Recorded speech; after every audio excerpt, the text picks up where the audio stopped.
Nightmare at the museum. I will start this story with I volunteer at a local veterans museum. I work on the museum website, but I also give tours. We had a family come in. They gave off a bad vibe that could be felt throughout the building. Karen mom, meek dad, and for goblins, that as soon as they entered in the museum ran in for different directions. They started climbing on the displays. Our displays are over 10,000 square feet of military equipment. This includes tanks, jeeps, trucks, helicopters, command cars, motorcycles, and so much more. Entitled Kid 1 and Entitled Kid 2 got into a fist fight in the middle of the floor and almost knocked down a group of World War II and Korean War vets. Me and other museum docents pulled the kids apart. Does the mom scolds the kids? No, she starts screaming at us for touching her kids. One of the kids tried to shove the other kid's head into a steel tank. I should tell you the family was from Canada, and they only spoke French. We backed off, and the museum director came on the floor. The entitled mom in French started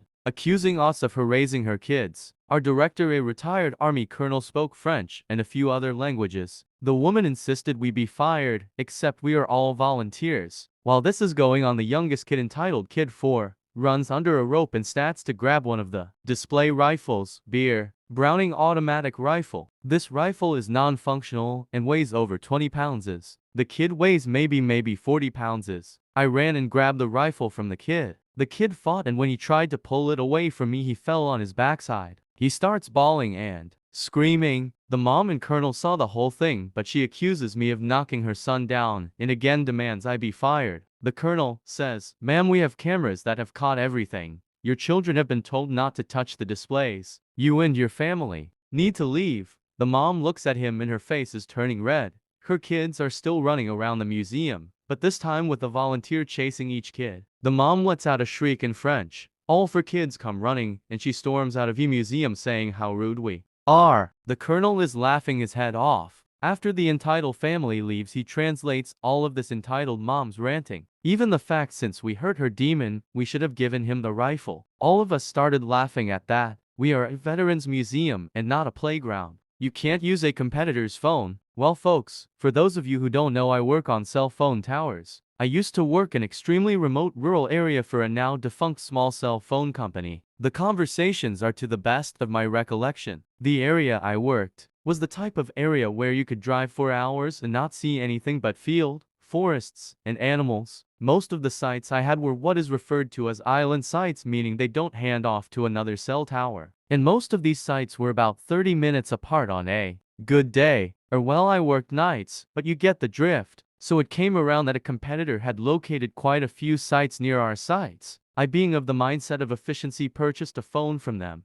and with approval from my boss kept it ready, especially during upgrades. But he was the type when anyone above him says boo, he'd jump and ask if he jumped high enough, or should he jump again. So a couple of months later, boss's boss leaves, and we get new boss's boss, who spent 250% of his life in the confines of New York City. Within his first week, he's working the switch and sees me call in from our competitor's number. Of course, he takes offense to this, and it quickly comes down that nobody may use a competitor's phone. I bring up my concerns, but you know, they don't need to do this in New York City, so we're not going to do this. Mind you, my job is to shut down our sites and upgrade or repair them. Yes, I'm the guy you love to hate when you can't make a phone call. And so it happens a short time later, I'm at one of my most remote sites, a 45-minute drive to the next site on a good day, about 4 hours from home. I do my diligence, call the switch, tell them what I need them to change, and shut down the site. An hour later, site's not up. I go through everything on my end. Yep, everything's good. A wee shit. Now, there's a couple of pay phones, but they were the competitor's phone, so I start driving. It takes me about 1.5 hours to get to the next site because of a freak blizzard. Shit, that site's down too. Roll on to the next site. Usually about 30 minutes, but it's snowing hard and the roads are crap. 2.5 hours on the road after leaving the original site. I finally get service, pull over, and in 5 minutes we figured out the switch crossed a number and took down the wrong site. Switch promises to fix it, and I drive 3 hours back to the original site. 30 minutes later, it's still not up. This time it takes an hour to get to the closest site. Call the switch again, they get it up, and after about 30 minutes I verify it's up. Hooray! But I still have to drive back, clean up, and make some testing calls. 18 some odd hours after I left my driveway, I pull back in and submit my time, complete with the OT. It's my Friday. I turn off my phone and hit the bed. Monday morning, I turn on my phone for our weekly call and meeting, and I shit you not, it buzzes with new texts and voicemails for 20 straight minutes, all from boss and boss's boss. I jump on the call and first thing I hear is boss's boss. BB, why the fuck did you have a nearly 9-hour outage for a 30-minute upgrade? Before I get a word in, and how dare you claim 9 hours of OT when you were clearly fucking around not doing your job. Double quotes.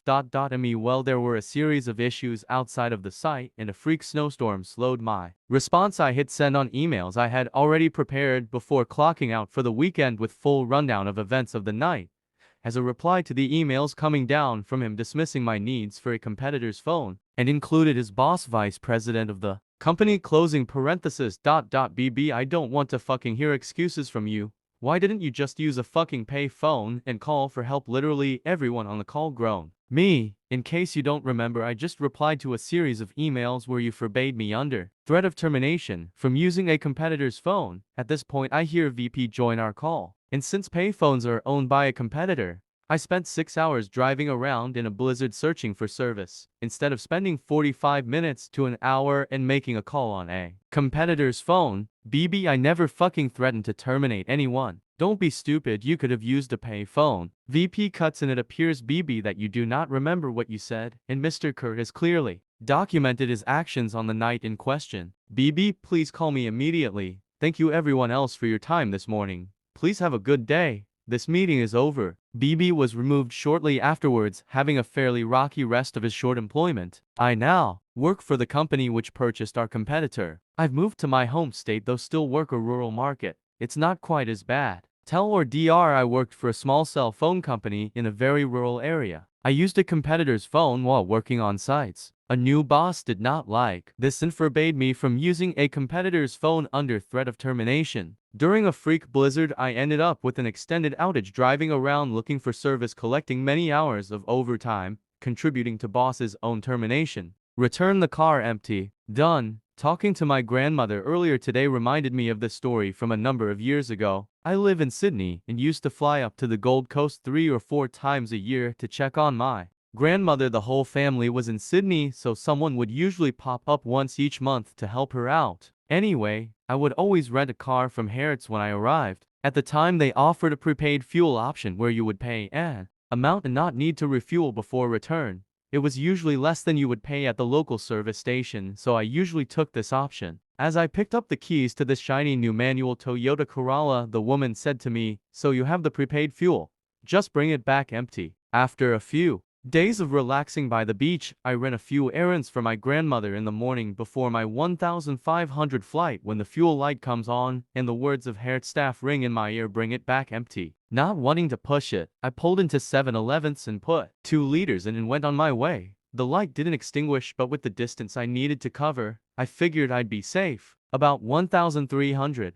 My grandmother is pushing me out the door, telling me to catch my flight, so I make the 6 kilometers trip to the airport. The whole time, anxiously wondering if I'll make it with the fuel remaining. As I was coming up on the airport, I felt the engine splutter, but it was still going. Heading in, it started spluttering more, so much so that I genuinely thought I'd run out mere meters from my destination. As I pulled through the boom gate for rental returns, I put my foot down and got a final burst of acceleration. The car determined to be the little engine that could. My finish line in sight, and the car is going to make it. Until it didn't, the car stalled. With the momentum I had, I pulled it into a spot marked Davis. It only made it about halfway in.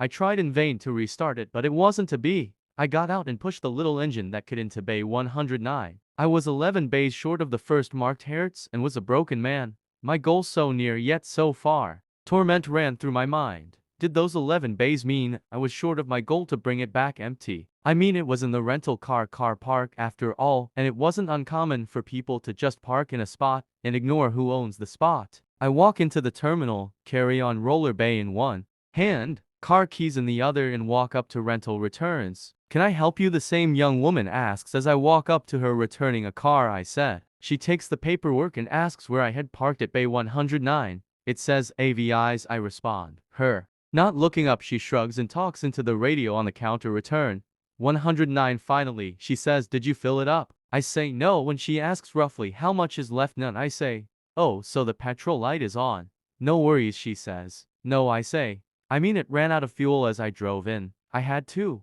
push it into the parking spot. The helpful woman gives me a blank stare for a full 10 seconds. Wait, you let it run out. You said return it empty, so I accepted your challenge. Seems I said with a mixture of pride and embarrassment. The staff member turns to her colleague, points at me and says prepaid fuel, and he says it ran out in the car park. The guy looks at me with a smirk and says really well it wouldn't start back up. I reply as someone comes in from outside to get the keys. It's out of fuel. The woman says that's okay, I'll run it up to Shell after. I've washed it, he replies. Both terminal staff look at him as the woman, looking at me, says no. The customer says he had to push it into the spot. Cue the largest eyes I've ever seen. I have to see this. He walks out with me and the guy from behind, the counter following behind, opens the car and tries to start it. It's cranking but won't turn over as all three of us burst out laughing. I've never had one fully out before, he says when I tell him. The woman in there told me bring it back empty as I walk inside,